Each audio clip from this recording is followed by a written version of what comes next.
My daughter probably is really the greatest creator I've ever come across in my life. And I'll tell you a few stories of my children in closing. My daughter was 15 years old.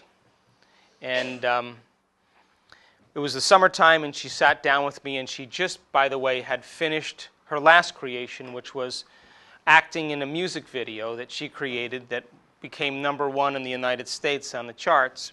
And so she was with me in the summer, and I said, so Gigi, what do you want to work on next? What do you want to work on? And now, she's 15 years old, so you can imagine. And she said, I want an unlimited shopping spree. Now, what am I going to say to her? No? I said, okay, here's the deal. You got to practice this every day. And I want you to get very clear on your mind on what it would be like to have the most amazing shopping spree of your life. But you can't get up as the same person who sat down in your meditation. You have to get up like you just had the most amazing shopping spree and you shopped your brains out. And what do you think she said? No problem, Dad. And so it was the summertime, and in the summertime, children love their freedom. But she worked with me, and I wake up at 4:30 in the morning, and I do my meditation, and then I'm waiting for her, and I hear the alarm go off, and I hear her rustle around in there, and then I hear her settle down, and I wait.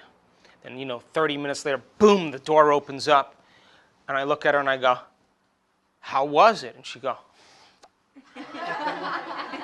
and I said, you have to recondition your body into believing that future event is happening to you now, because your body, as the unconscious mind, does not know the difference between an actual experience that produces an emotion that you fabricate by thought alone. And you have to change the circuitry in your brain neurologically to look like the event has happened. Then you have to emotionally condition your body into believing that future event is already done. And when your thoughts and feelings are aligned, when your mind and body are working together, you're headed for a new destiny. Now, there were some mornings she didn't want to do it, but I kind of knocked on her door and I said, hey, come on, I did mine, you going to do yours? And I got down on her level and I let her know that I had completed mine, and I asked her to complete hers. Now, I was in Washington, D.C., I'll never forget this. I was driving in the cab getting ready to do this lecture, and the phone rings and it's my daughter on the phone. Now, I can't tell if she's laughing or she's crying, but she's altered in some way. And I say, what? Oh, that unlimited shopping spree, it happened today. I said, really? Tell me everything, don't leave anything out. She said, okay. And she was visiting a friend of hers in Santa Monica, California.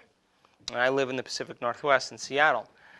And she said, okay, Dad, I went to my favorite store. And my buddy and I were, rifling through the racks. You know how kids do that. And she said, all of a sudden, this guy walks up to us, my friend and I, and says to my friend, hey, is your father Sam Borelli? And the young girl says, yeah, that's my dad. He said, okay, you two come with me. So he takes these two kids, he walks them behind the counter, and then behind the door, and he says, listen, your dad did me a major favor 6 months ago, and I've been trying to figure out a way to pay him back. And so he reaches into his pocket, and he pulls out the company credit card, and he said, ladies, have a nice afternoon. So the cab pulls over on the side of the road, and I say to my daughter, how much did you spend? She said, I spent $7,500 today, Dad. I said, do you feel guilty about that? She said, nope. And I said, never feel guilty for anything you do, good or bad. And so I said, look, I got to go. I'm going to call you on my way back to the airport on Sunday. You know, congratulations. Now, she's the type of kid that bought stuff for her brothers and, you know, everything else. But so when I'm driving back in the cab, I call her up. How you doing? How's it going? Now, here's the beauty behind the whole thing. She was 15 years old. Yeah, 15 years old. And she said, Dad, you know what? The experience was way greater than I ever imagined. And then she said, but you know the part that I can't stop thinking about? It was my mind that created this. Now, my daughter, since then, has created so many amazing things in her life. And it was Christmas time, and I sat down with her, and I said to her, okay, how do you do it? What's the secret? And she said, I'm going to tell you what I do. I move into a state of being where I convince my brain and body it's already done. And then I get up and live as if my prayers are already answered. She said, the moment I start to analyze and try to figure out where it's going to come from, I just return back to the old self.